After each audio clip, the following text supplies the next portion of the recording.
Hello everyone, welcome to our channel ICME education. और इस video में हम लोग देखने वाले हैं कुछ एक नए टॉपिक के बारे में जो कि अपने इंजीनियरिंग मैथमेटिक्स का एक पार्ट होना चाहिए आपके प्रिपरेशन के लिए। ठीक, मैं इसलिए बोल रहा हूं क्योंकि यहां से इस पार्ट से क्वेश्चन आज की डेट में काफी ज्यादा फ्रीक्वेंट वे पे फ्रेम होने लगे और ये टॉपिक जनरली लोग डिस्कस नहीं करते हैं, लेकिन मेरे अकॉर्डिंग ये डिस्कस होना चाहिए आपकी क्लास में जहां पे भी आप ज्वाइन करते हो। इसलिए मैंने सोचा कि यार ये YouTube में इस टॉपिक पे वीडियो होना चाहिए और आप इस वीडियो को जरूर देखना।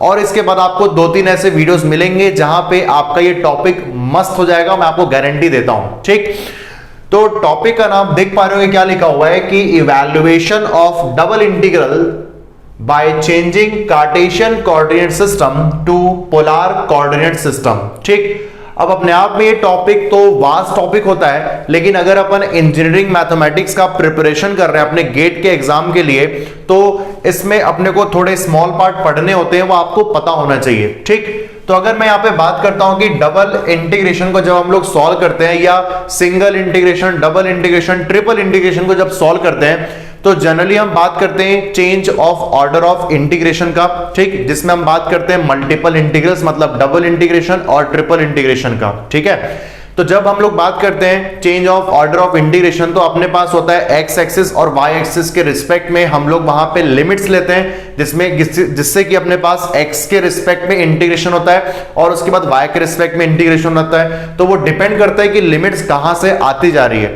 तो वो लिमिट्स आती है मेरे पास वर्टिकल स्ट्रिप से और हॉरिजॉन्टल स्ट्रिप से। अगर मैंने इसमें ऑलरेडी वीडियोस बना के रखे हुए हैं, अगर आप उसे नहीं देखे होंगे तो आपको जरूर फॉलो करना। इस वीडियो को देखने के पहले मैं आपको बोल रहा हूं। ठीक, तो जब हम लोग बात करते हैं हॉरिजॉन्टल स्ट्रिप लेने के लिए, तो हॉरिजॉन्टल स्ट्रिप में अपने पास बात होती है कि अपने पास जो लिमिट मिलेगा वो पहले x के रिस्पेक्ट में इंटीग्रेशन होगा, फिर y के रिस्पेक्ट में होगा। लेकिन जब हम लोग बात करते हैं वर्टिकल स्ट्रिप को लेते हुए, तो वर्टिकल स्ट्रिप में पहले y के लिमिट से आपको इंटीग्रेशन करना होगा, फिर x के रिस्पेक्ट में आपको इंटीग्रेशन करना होगा। ठीक, तो ये सब जनरली मैंने ऑलरेडी बात करके रखी हुई है। अभी अपन क्या करने वाले हैं कि जो x और y हम लोग लेते हैं यहाँ पे कार्टेशियन कोऑर्डिनेट सिस्टम में, उसको हम लोग यहाँ पे चेंज करेंगे पोलर फॉर्म पे। ठीक, और पोलर फॉर्म के लिए यहाँ पे यूज करते हैं वेरिएबल r, थीटा। जैसे हम लोग कार्टेशियन में यूज करते हैं x, y, तो वैसे अपने पास पोलर कोऑर्डिनेट सिस्टम में यूज करते हैं r, थीटा। अब वो कैसे यूज करते हैं, कैसे डबल इंटीग्रेशन के इवैल्यूएशन में यूज होता है, तो मैं आपको यहां पे इस वीडियो में 2 क्वेश्चन ऐसा सेलेक्ट करके आया हूं ताकि आपका ये कॉन्सेप्ट और ये टॉपिक बढ़िया हो जाएगा। ठीक है, तो चलो यहां पे देखते हैं टॉपिक के बारे में। तो सबसे पहले मैंने ये बोला कि मेरे पास जो कोऑर्डिनेट सिस्टम है जिसमें हम लोग ऑलरेडी कमांड कर चुके हैं और उसका नाम है कार्टेशियन कोऑर्डिनेट सिस्टम। ठीक, इसके बारे में हम लोग ऑलरेडी कमांड कर चुके हैं, कार्टेशियन कोऑर्डिनेट सिस्टम या कार्टेशियन फॉर्म जो भी आप बोलो। ठीक, और जिसमें हम लोग कमांड करना है इस वीडियो को देखते हुए, और उसका नाम है यहाँ पे पोलर फॉर्म या पोलर कोऑर्डिनेट सिस्टम, जो भी आप लिखना चाहो आपके ऊपर है। ठीक, इसी को हम लोग बोलते हैं यहाँ पे पैरामीट्रिक फॉर्म। क्या बोलते हैं? Parametric form. ये मैं यहाँ पे लिख देता हूं आप लोग के लिए, पैरामीट्रिक फॉर्म। और पैरामीट्रिक फॉर्म के लिए अगर बोलो यहाँ पे, तो इसमें वेरिएबल कौन होता है? इसमें वेरिएबल होते हैं अपने पास r, थीटा के फॉर्म पे। और अगर अपन बोलते हैं कार्टेशियन में, तो अपने पास वेरिएबल होता है x, y के फॉर्म पे। आप देखे होंगे। ठीक, तो अब मुझे यहाँ पे बात करनी है कि जब हम लोग कार्टेशियन कोऑर्डिनेट को शो करते हैं किसी कोऑर्डिनेट सिस्टम में, तो लेट सपोज मेरे पास एक कोई पॉइंट है। ठीक, अब ये पॉइंट लेट सपोज P है और मैंने इसको शो किया है x1 और y1 के टर्म्स में। ठीक, जैसा आप देख सकते हो, तो ये हो गया मेरे पास x एक्सिस, y एक्सिस। तो मैं शो कैसे करता हूं, मैं लिखता हूं यहाँ पे ये डिस्टेंस हो गया मेरे पास with respect to x axis. ये डिस्टेंस को हम लोग क्या बोलते हैं? ये डिस्टेंस अपने पास होता है x1 और ये डिस्टेंस अपने पास होता है y1। ठीक, और उसी के अकॉर्डिंगली हम लोग ये पॉइंट को लोकेट करते हैं एक 2D ज्योमेट्री में। ठीक, 2D की बात क्यों हो रही है? क्योंकि मेरे पास मैं डबल इंटीग्रेशन को इवैल्यूएट कर रहा हूं। अगर मैं ट्रिपल इंटीग्रेशन की बात करता हूं तो मेरे पास बात होती है 3D ज्योमेट्री में। ठीक है, तो यहां पे मेरे पास हो गया पॉइंट P x1 और y1। ठीक, अब मेरे पास ये पॉइंट को अपने को शो करना है, तो ये जो कोऑर्डिनेट होगा ये होगा अपने पास x1, 0 और ये पॉइंट मेरे पास होगा 0, y1। ठीक, और इसी पॉइंट को अब मुझे यहाँ पे पोलार फॉर्म में रिप्रेजेंट करना है। तो पोलार फॉर्म में लिखने के लिए मेरे पास क्या होगा कि मैं यहाँ पे लेने वाला हूं ये पॉइंट। ठीक, अब ये जो पॉइंट मैं लिखूंगा यहाँ पे, तो लेट सपोज ये x एक्सिस, ये y एक्सिस। ठीक, अगर ये पॉइंट P है, अब मुझे इसको पोलार फॉर्म पे लेके जाना है, तो ये मैं ओरिजिन से इसका डिस्टेंस देखूंगा। ठीक, इस पॉइंट का मैं डिस्टेंस देखूंगा ओरिजिन से। तो डिस्टेंस को हम लोग पोलार फॉर्म में शो करते हैं, यहां पे मैंने बोला पोलार फॉर्म में शो करते हैं इसको स्मॉल r से, ये जो वेरिएबल यहां पे लिखा हुआ है। ठीक, और दूसरी बात, हम जब पोलार फॉर्म में देखते हैं तो ये तो डिस्टेंस हो गया ओरिजिन से, और हम ये भी देखते हैं कि ये जो P है वो x एक्सिस के, इसको हम लोग बोलते हैं यहाँ पे इनिशियल लाइन। क्या बोलते हैं इसको हम लोग यहाँ पे? Initial line. इनिशियल लाइन के रिस्पेक्ट में, मतलब पॉजिटिव x एक्सिस के रिस्पेक्ट में अपने पास ये पॉइंट के लिए कितना एंगल फॉर्म हो रहा है, दैट इज कॉल्ड थीटा। और उसके अकॉर्डिंगली हम लोग r, थीटा से 2D ज्योमेट्री में इस पॉइंट को लोकेट करते हैं, और मैं यहां पे बोलूंगा तो ये हो जाएगा r, थीटा।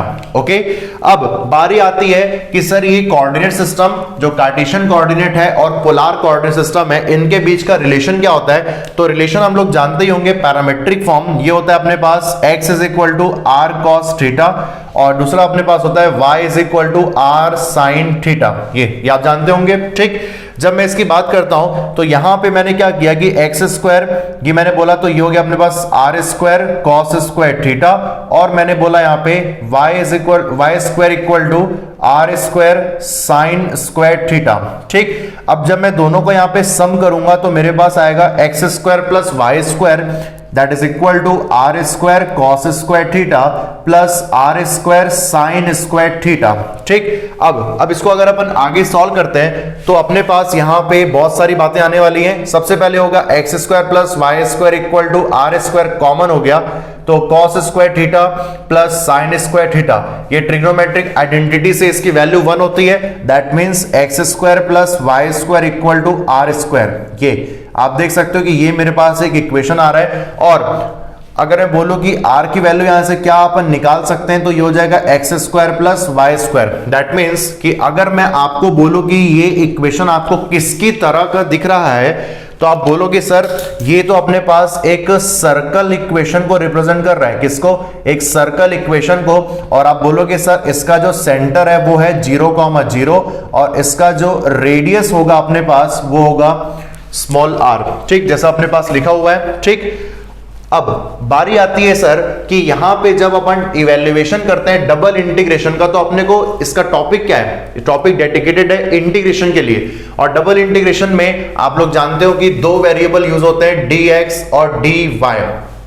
ठीक, आपने क्या बोला कि आप इवैल्यूएट कर चुके हो, ऑलरेडी आप कमांड कर चुके हो कार्टेशियन कोऑर्डिनेट सिस्टम में डबल इंटीग्रेशन के। ठीक, अब आपको कमांड करना है पोलार में, तो आपने क्या किया कि आप जब इंटीग्रेशन सॉल्व करते हो तो आप किसी एक वेरिएबल को दूसरे वेरिएबल में चेंज करते हो, तो हम लोग उसको बोलते हैं सब्स्टिट्यूशन मेथड। ठीक, अब जब आप सब्स्टिट्यूशन करते हो तो आपके पास बहुत सारी चीजें, बहुत सारी रिस्पॉन्सिबिलिटीज आती हैं उस क्वेश्चन को सॉल्व करने में, कि जब आपने लेट सपोज यहां पे एक x लिया हुआ है और आप उसको लेते हो t। देखो मैं कैसे आपको यहां पे एक्सप्लेन कर रहा हूं, ध्यान समझना।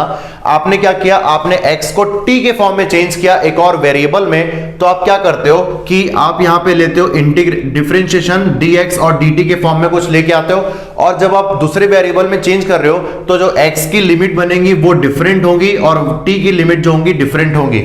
इसका मतलब आप दो चीजें यहां पे परफॉर्म करते हो। आप सबसे पहले क्या करते हो कि आप किसी वेरिएबल को दूसरे वेरिएबल में चेंज करने के बाद आप दो चीज ये देखते हो कि इसका डेरिवेटिव किसके कैसे किस तरीके से इक्वल हो रहा है dx और dt के लिए, और दूसरा चीज x का जो भी लिमिट होगा उसको अपने को t के फॉर्म में चेंज करना होता है। ये होता है अपने पास सब्स्टिट्यूशन मेथड। ठीक, अब बारी आती है मेरे पास कि जब हम लोग इसको देखते हैं dx और dt, तो वैसे ही कार्टेशियन कोऑर्डिनेट को हम लिखते हैं dx dy, तो ये अपने पास किस तरीके से dr और d थीटा के इक्वल होता है, यही अपने पास सबसे बड़ा टास्क होने वाला है कि कैसे ये इक्वल होता है या किस तरीके से इक्वल होता है, या इसका एक्सप्रेशन किस फॉर्म में अपने को लिखा जाता है। तो अपने को वही फॉर्म करना है, dx और dy को अपने को चेंज करना है dr और d थीटा के फॉर्म में। तो उसके लिए अपने पास एक एक्सप्रेशन होता है और उस एक्सप्रेशन का नाम यहां पे आपको बता रहा हूं मैं। इसको हम लोग शो करते हैं sir, dx dy is equal to Jacobian of, ये देखो कैसा लिखा अपने पास, Jacobian of x comma Y divided by r comma theta, ये आप लिखते हो और यहां लिखते हो आप dr d थीटा। तो ये एक्चुअली ये एक्सप्रेशन होता है dx dy को dr d थीटा, मतलब कार्टेशियन को पोलर कोऑर्डिनेट सिस्टम में चेंज करने का। ठीक, अब बात आती है सर आपने ये j क्या लिखा हुआ है, तो ये अपने पास होता है जैकोबियन। अब सर ये जैकोबियन क्या होता है, कोई दिक्कत नहीं, आपको बताने वाला हूं। इसको हम लोग क्या बोलते हैं, जैकोबियंस। नहीं पता है तो देखो ध्यान से, तो जैकोबियंस हम लोग यूज कब करते हैं आपको ये पता होना चाहिए पहले तो। जब हम लोग बात करते हैं एक डिफरेंशियल इक्वेशन का, तो वो दो टाइप का होता है। एक होता है अपने पास क्या सर, ऑर्डिनरी डिफरेंशियल इक्वेशन, और दूसरा ऑर्डिनरी डिफरेंशियल इक्वेशन जिसमें हम लोग किसी एक इंडिपेंडेंट वेरिएबल के रिस्पेक्ट में डिफरेंशिएशन करते हैं, और जो इक्वेशन फॉर्म होता है वो होता है ऑर्डिनरी डिफरेंशियल इक्वेशन। लेकिन जब हम लोग बात करते हैं यहाँ पे दूसरे टाइप के डिफरेंशियल इक्वेशन का, वो होता है पार्शियल डिफरेंशियल इक्वेशन।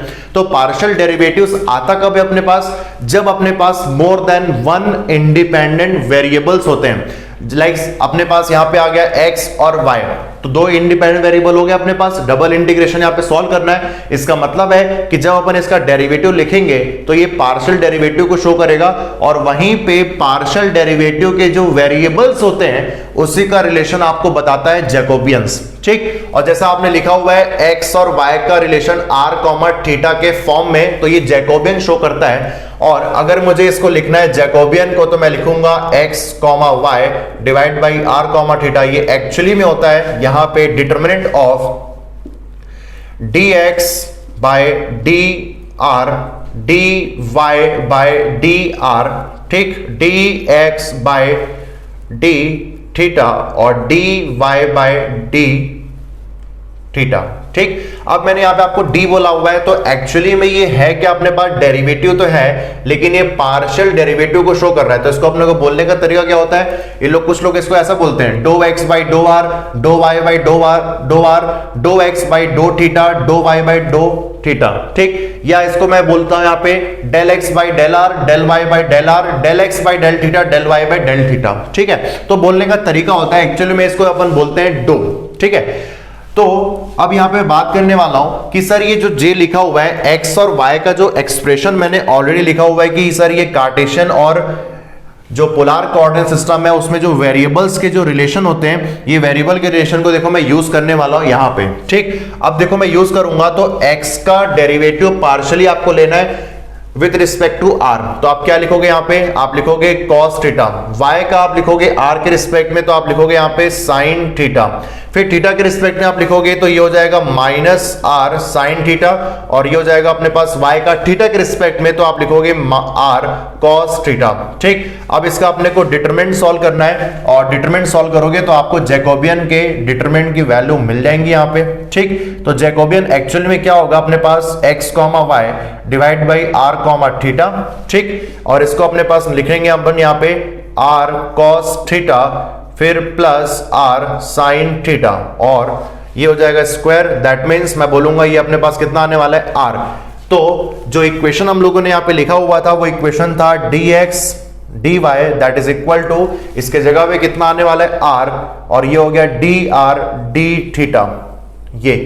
ठीक, अब ये आपको बिल्कुल पता होना चाहिए कि dx dy जो एक्चुअली में कार्टेशियन में लिखा हुआ है, इसको अगर अपने को पैरामेट्रिक फॉर्म या पोलर फॉर्म में लिखना है तो ये हो जाएगा r dr d थीटा। ठीक, तो ये पूरा एक फॉर्म था जहां पे अपन किस तरीके से इवैल्यूएट करते हैं। अब दूसरी बात आती है सर कि आपने dx dy तो बता दिया dr d थीटा के लिए, अब बारी आती है लिमिट्स की। ठीक, अब वो लिमिट्स में आपको यहाँ पे क्वेश्चन डिस्कस करने वाला हूं, इसको आप लोग आराम से नोट कर लो, फिर आपको मैं लिमिट्स भी बताऊंगा यहाँ पे कैसे चेंज करते हैं, कैसे उसको अपने को सीखना है। ठीक है, सो चलो यहाँ पे इस क्वेश्चन को सॉल्व करते हैं, और क्वेश्चन जो है बड़ा आसान क्वेश्चन मैंने पहले लिया हुआ है। ठीक, तो changing into polar coordinates and evaluate this integral.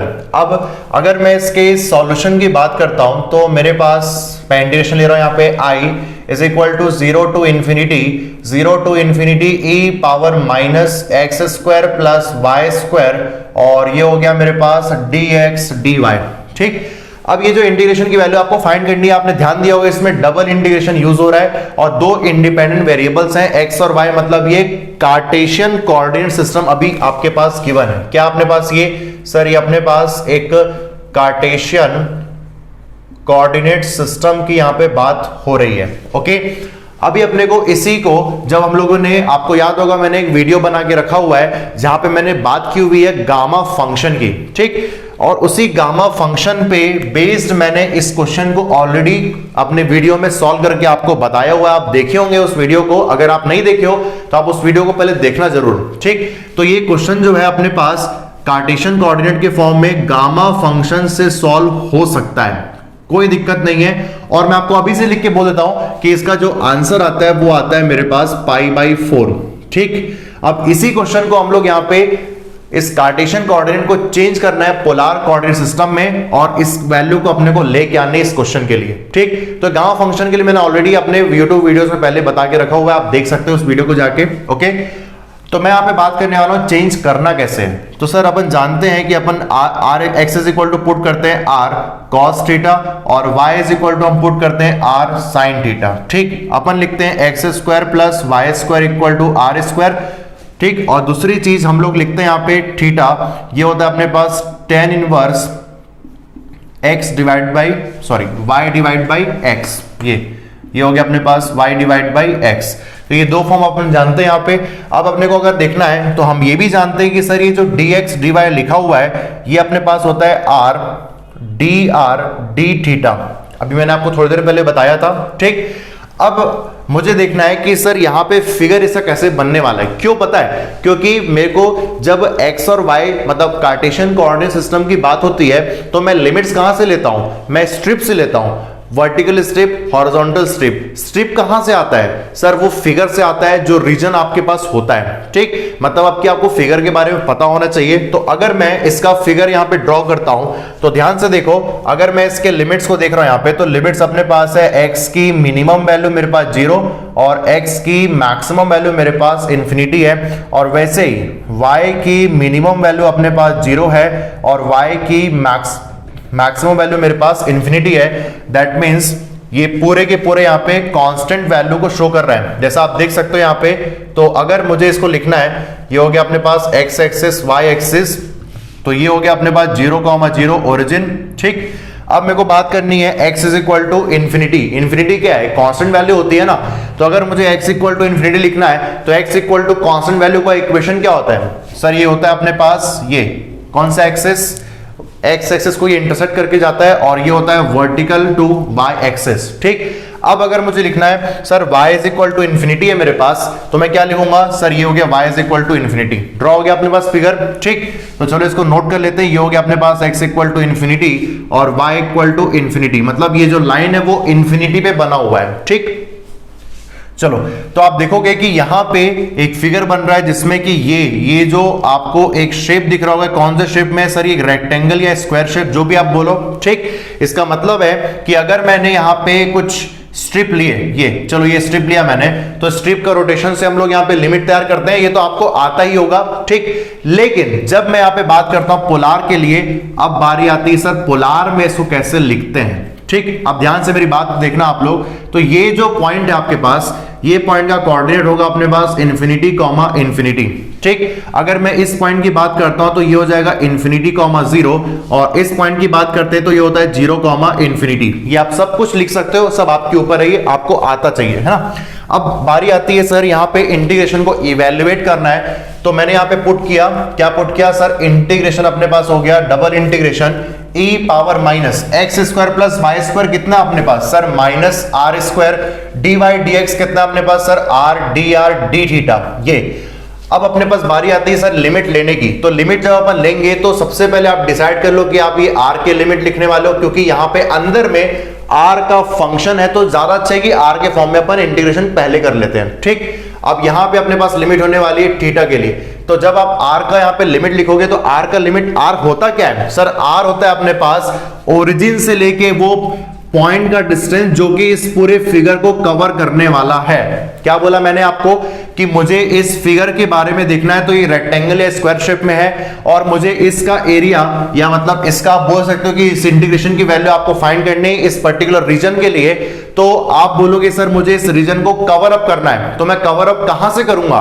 मैं करूंगा आर और थीटा के लिमिट से। ठीक, तो अगर आप बोलोगे सर आर की लिमिट क्या होती है, तो ये ओरिजिन से लेके पूरे रीजन को कवर करने का मतलब मैं यहां पे लिखने वाला हूं ये डिस्टेंस, ये आप देखोगे ये डिस्टेंस, ये पूरा हर एक पॉइंट का इस रीजन को अपने कवर करना है। तो आप देखोगे कि ये मैंने यहां पे लिया हुआ है पूरा वो फॉर्म जो ये रीजन को कवर करेगा। और आप ओरिजिन से लेके मतलब आप बोलोगे सर जीरो से लेके हर एक पॉइंट के बीच का डिस्टेंस अपने पास कितना दिख रहा है? सर ये सारे लाइन जो बने हुए हैं यहां पे इंफिनिटी पे है, इसका मतलब आर की जो लिमिट बनेगी वो कहां बनेगी? सर जीरो से इंफिनिटी पे। ठीक, अब बारी आती है सर ये थीटा कैसे होगा अपने पास? तो आप ध्यान दो, थीटा मैंने आपको क्या बोला था कि वो x axis, positive x axis से अपन मेजर करते हैं उसको, और जब मेजर करते हैं तो x initial line x axis के पॉजिटिव एक्स एक्सिस से मेजर करते हैं तो उस पूरे रीजन को अपन कवर करते हैं। ठीक, अगर मुझे पूरे रीजन को कवर करना है तो आप देखोगे पूरे रीजन को कवर करते टाइम आप देखोगे कि सर थीटा की जो वैल्यू है वो यहां पे कितनी होगी? सर जीरो होगी। और एक पूरा ये कौन से क्वाड्रेंट पे बना हुआ है? सर फर्स्ट क्वाड्रेंट पे बना हुआ है, और फर्स्ट क्वाड्रेंट पे एंगल कहां तक होता है? सर जीरो से लेके π/2 तक। दैट मींस ये जीरो से लेके π/2 तक यहां पे वेरी करने वाला है। आपको कोई दिक्कत आई थिंक नहीं हुई होगी। अब मैं यहां पे लिमिट लिख देता हूं थीटा के लिए, सर जीरो से लेके π/2 तक पूरे रीजन को अपने को कवर करना है। ठीक, अब इस इंटीग्रेशन को अपन सॉल्व करते हैं, तो मैं यहां पे देखो सब्स्टिट्यूशन अप्लाई कर रहा हूं, let r square is equal to t. तो मैं बोलूंगा सर ये हो गया 2r dr is equal to dt, तो r dr is equal to dt divide by 2। ये आप लिख सकते हो यहाँ पे। तो r dr अपने पास क्या होने वाला है? तो ये हो जाएगा अपने पास जीरो से लेके π/2। देखो लिमिट पे अपने पास क्या आती है? जीरो से इन्फिनिटी। r थीटा की लिमिट देखो दोनों डिफरेंट हो गई है, हालांकि अपने r के लिमिट जो जीरो से इन्फिनिटी ली हुई है। ठीक है, तो जीरो से π/2 और जीरो से इन्फिनिटी, अब लिमिट भी चेंज होगी अपने पास, तो ये जीरो से इन्फिनिटी अभी भी रहेगी। r dr क्या बनेगा अपने पास? सर ये बनेगा dt डिवाइड बाई 2 और e पावर -t और d थीटा। चलो सॉल्व कर लेते हैं अब इसको। तो जीरो से लेके π/2 तक की बात हो रही है, ये पार्ट। अब इस पार्ट को देखो तो ये हो गया इंटीग्रेशन -t और सामने माइनस आ गया और जीरो से इन्फिनिटी d थीटा। ठीक, अब अपने पास ये हो जाएगा -0 to π/2 और इसको बोलेंगे आप सर 0 -1 लिमिट पुट करने के बाद। तो इंटीग्रेशन आपने सॉल्व किया तो आपको सॉल्व करने पे क्या मिल रहा है यहाँ पे?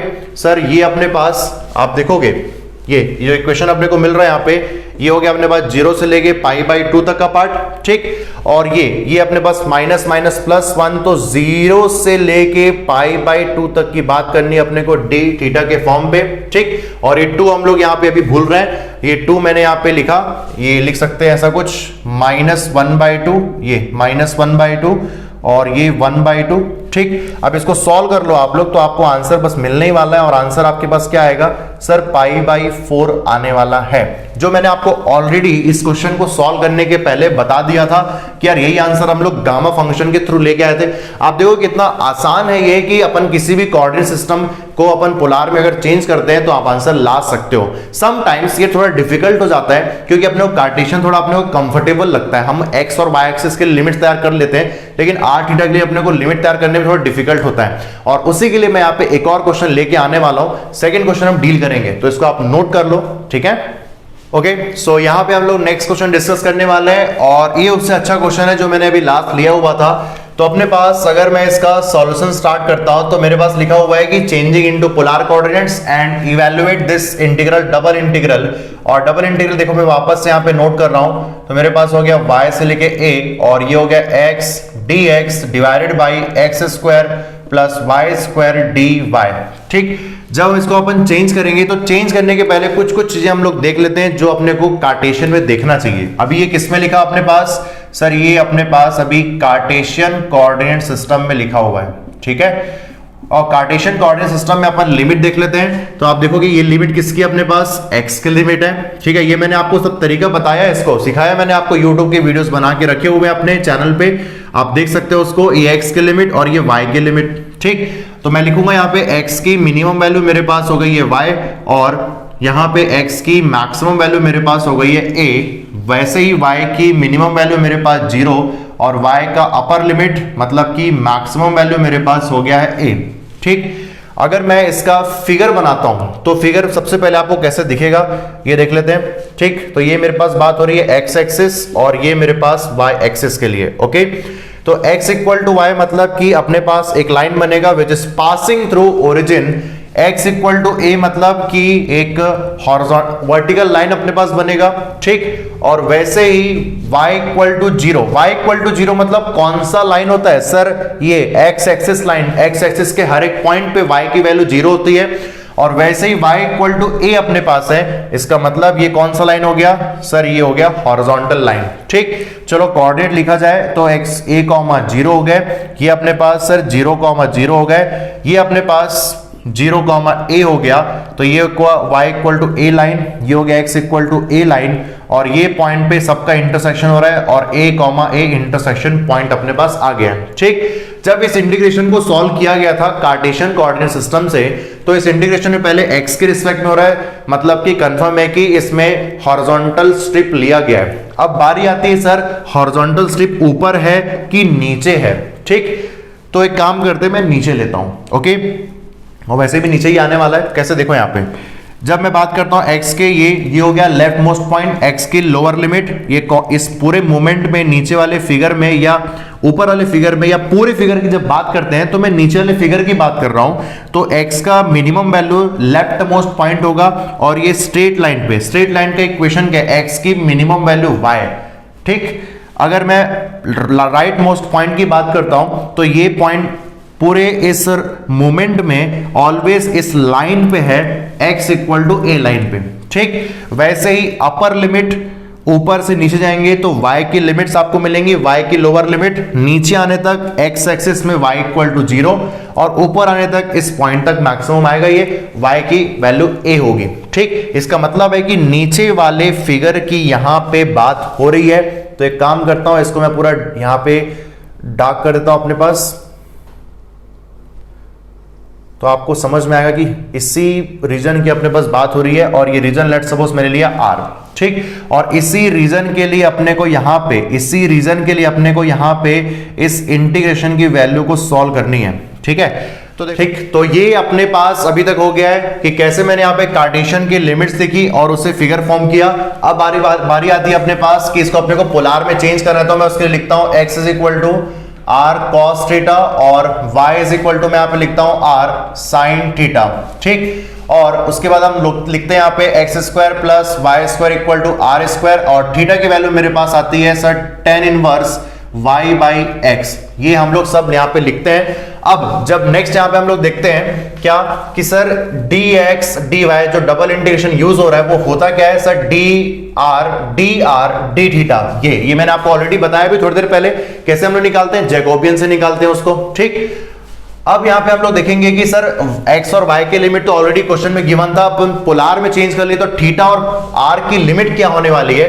तो बेसिकली यहाँ पे सबसे पहले x के रिस्पेक्ट में इंटीग्रेशन हो रहा था, तो ये चेंज हो रहा है r के रिस्पेक्ट में। तो r की लिमिट कैसे लिखेंगे हम लोग, r एक्चुअल में होता क्या अपने पास सर r, ये देखो ये सब मैंने यहाँ पे नोटेशन करके रखे हुए हैं। तो यहाँ पे जो x और y मेरे पास लिखा हुआ है, ठीक, ये स्ट्रेट लाइन हो गया। अब ये जो डिस्टेंस आपको दिख रहा है ये मैंने ऑलरेडी यहाँ पे फॉर्म करके रखा हुआ है। ठीक, तो ये जो फॉर्म करके जो मैंने रखा हुआ है ये डिस्टेंस होगा क्या, ये होगा r के लिए डिस्टेंस। आप हर एक पॉइंट पे आप जाते जाओगे तो आप देखोगे कि सर r की वैल्यू चेंज हो रही है विद रिस्पेक्ट टू ओरिजिन। ठीक, इसका मतलब अगर ओरिजिन से डिस्टेंस देख रहे हैं तो ये हो गया अपने पास r इक्वल टू 0 से लेके अपने पास r की वैल्यू मैक्सिमम कहां तक होगी, तो ये अपने पास वेरी करने वाला है हर एक रीजन को कवर करने में। इसका मतलब कि अगर मैं यहां पे r की लिमिट को देखता हूं, ठीक, r की लिमिट अगर मैं यहां पे देखता हूं तो अपन यहां पे क्या लिखने वाले हैं, x इज इक्वल टू अपने पास क्या है x इज इक्वल टू अपने पास है यहां पे r cos थीटा। ठीक, ये आपने लिखा हुआ है यहाँ पे। ठीक, अब जब बारी आती है सर x एक्चुअल में है क्या, ये मैक्सिमम पॉइंट तक सर x a है अपने पास, तो ये हो गया अपने पास a और ये r cos थीटा, ये आप देख सकते हैं यहां पे। ठीक, आप देखेंगे कि x की जो मैक्सिमम लिमिट है अपने पास कितनी है, वो सर a है। ओके, तो जब मैं यहां से r की वैल्यू फाइंड करूंगा तो मैं लिखूंगा r is equal to a sec theta. ये हो गया अपने पास r की मैक्सिमम लिमिट। समझ में आ रही बात, जिससे आप देख रहे होगे कि सर r की जो लिमिट आई है इस बार वो कांस्टेंट नहीं है, वो है a sec थीटा। अब थीटा की लिमिट आपको पहले मैं बता देता हूं कि थीटा की लिमिट कहां से होगी। सर ये अपन मेजर करते हैं, मैंने यहां पे फॉर्म करके रखा हुआ है जस्ट अभी, तो आप मेजर करोगे तो थीटा की जो लिमिट होगी वो इनिशियल लाइन से देखते हैं हम लोग, और ये इस रीजन को अगर अपने को कवर करना है तो ये स्टार्ट होगा 0 से, और ये कहां तक जा रहा है मैक्सिमम, ये जाने वाला है इस लाइन तक। ठीक, और इस लाइन पे आप देखोगे कौन सा लाइन है, स्ट्रेट लाइन पे x और y दोनों इक्वल है, passing through origin straight line. That means अगर आप यहां से फॉर्म करोगे तो थीटा का वैल्यू अपने पास लिखेंगे tan इनवर्स, ये दोनों इक्वल हो गए, मतलब x और y इक्वल है उस पॉइंट तक, मतलब ये हो गया 1, तो थीटा की वैल्यू मेरे पास आने वाली है π/4, मतलब थीटा की लिमिट होगी 0 से लेके मेरे पास π/4 तक। समझ में आ रही बात। अब ध्यान दिए होंगे मैंने आपको क्या बोला कि r का जो लिमिट आया वो कांस्टेंट नहीं है, वो वेरिएबल है। मैंने आपको बताया क्यों वेरिएबल है, क्योंकि ये हर एक पॉइंट से आप ओरिजिन से डिस्टेंस आप देखोगे तो आपको चेंज होते हुए दिखेगा। चेंज कैसे हो रहा है अपने पास, सर a तो कांस्टेंट हो गया लेकिन थीटा चेंज हो रहा है ना। और आप ये भी जानते हो कि सर ये फिगर फर्स्ट क्वाड्रेंट पे बना हुआ है, और फर्स्ट क्वाड्रेंट पे सेक की जो वैल्यू होती है सेक, है ना, सेक थीटा की जो वैल्यू होती है अपने पास वो थीटा के इंक्रीज होने पे कंटिन्यू इंक्रीज होते रहती है। जैसा आप देख पा रहे हैं कि डिस्टेंस कंटिन्यू यहां पे बढ़ते जा रहा है। ओके, और अगर मैं कैलकुलेट करता हूं अपने पास तो इंटीग्रेशन अपने पास क्या होने वाला है, सर 0 से लेके a, और ये अगर मैं इसको चेंज कर रहा हूं तो मैंने सबसे पहले बोला कि ये हो गया अपने पास थीटा और ये हो गया अपने पास r की लिमिट सर 0 से लेके अपने पास होने वाला है a sec थीटा, और थीटा की लिमिट 0 से लेके π/4 अपने पास बनेगा। ठीक, अब बारी आती है मेरे पास क्या, सर यहां पे क्या होने वाला है, तो x की वैल्यू r cos थीटा अपने पास divide by r square into dx dy क्या है r dr d थीटा, तो r स्क्वायर कैंसल आउट हो गया यहां से। तो जब इंटीग्रेशन को सॉल्व करेंगे तो ये हो जाएगा 0 से लेके π/4।